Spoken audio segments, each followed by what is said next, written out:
ఒకరికొకరు పడట్లేదు, సమన్వయ లోపం ఉందని చంద్రబాబు నాయుడు గారికి తెలుసు. అసలు అక్కడ ఆ రకమైన కార్యక్రమం చేస్తూ నాకు ఒకటి అర్థం కాని అంశం ఏంటంటే, అసలు దేవస్థానమా లేకపోతే రాజకీయ పార్టీ కార్యాలయమా? అసలు అక్కడ ఆ రకమైన ఆ ప్రక్రియ ఏంటండి, నాకు అర్థం కాల. అంటే ఇంత దారుణంగా వ్యవహరిస్తూ మరి సుమారుగా 7 చనిపోయారు, ఇంతమంది ప్రజలు క్షతగాత్రుల కిందన ఉన్నారని అంటే ఎంత బాధాకరం అండి.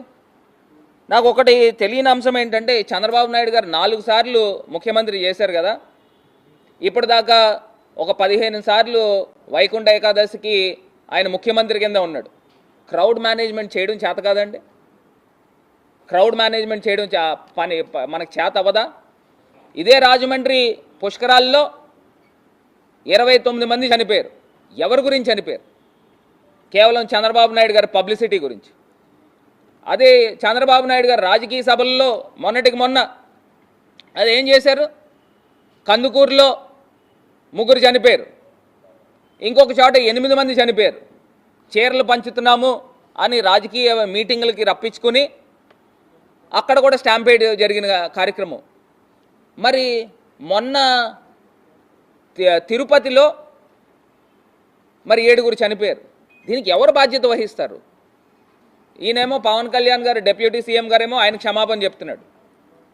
ఆయన చెప్పి ఆయన డైరెక్ట్గా ఆయన తిరుమల తిరుపతి దేవస్థానం బోర్డు పైన డైరెక్ట్గా మీరందరూ చైర్మన్, ఈవో మీరందరూ కూడా వెంకయ్య చౌదరి అన్న ఆయన మీరందరూ క్షమాపణ చెప్పాలా అని ఆయన చెప్తున్నాడు.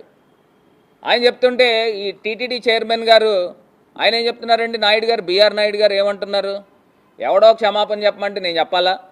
ఒకవేళ నేను క్షమాపణ చెప్తే చనిపోయిన వాళ్ళు తిరిగి వస్తారా? అసలు ఇదేం మాటలు నాకు అర్థం కావట్లా. అంటే ప్రాణానికి మీరు ఇచ్చే విలువ ఏంటనేది ఇక్కడ కనబడుతూ ఉంది.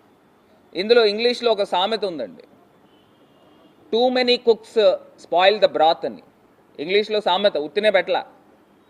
ఇక్కడ ఇంతమంది తలకాయలుండి ఒకరికొకరికి సంబంధం లేకోకుండా ఒకరికొకరికి ఈగో ఫీలింగ్స్తో ఒకరికొకరి మధ్యలో కోల్డ్ వార్తో ప్రజల ప్రాణాలని బలి చేస్తారా అని నేను ప్రశ్నిస్తున్నా. గతంలో ఎన్నడైనా ఈ పరిస్థితులు ఉన్నాయా? జగన్మోహన్ రెడ్డి గారు ముఖ్యమంత్రి కింద ఉన్నప్పుడు ఎప్పుడైనా ఈ పరిస్థితులు ఉన్నాయా? మీరు సుమారుగా 1,00,000 పైన 1,20,000 మందికి టోకెన్లు వేయాలని మీరు కార్యక్రమం చేసినప్పుడు మ్యాక్సిమం ఆన్లైన్లో చేయొచ్చు కదా. ఇదేమి ఆన్లైన్ ఈ మధ్యకాలంలో మామూలు కామన్ ప్రజలే ఫోన్పేలు చేస్తున్నారు, డైరెక్ట్గా క్యూఆర్ కోడ్ స్కాన్లు చేస్తున్నారు. ఎవరికైనా అర్థమవుతుంది. ఒకవేళ మీరు డైరెక్ట్గా సేల్ చేయాలి అని అనుకుంటే దానికి ఒక నిర్దిష్టమైన డైరెక్ట్గా మీరు టికెట్లు ఇవ్వాలి అని అనుకుంటే దానికి ఒక నిర్దిష్టమైన ప్రణాళిక ఉండాలి. ఎక్కడ కనబడతా ఉందని అడుగుతున్నా. నిజంగా చాలా బాధాకరం అండి, చాలా దురదృష్టకరము. దీన్ని ఈ బోర్డుని ఇప్పుడు నేను ఇవాళ మేము మా సూటి తాలూకా డిమాండ్ ఏంటంటే, తిరుమల తిరుపతి దేవస్థానము బోర్డు వీళ్ళు బాధ్యత తీసుకుని వాళ్ళు ఇమీడియట్గా రాజీనామా చేయాలి.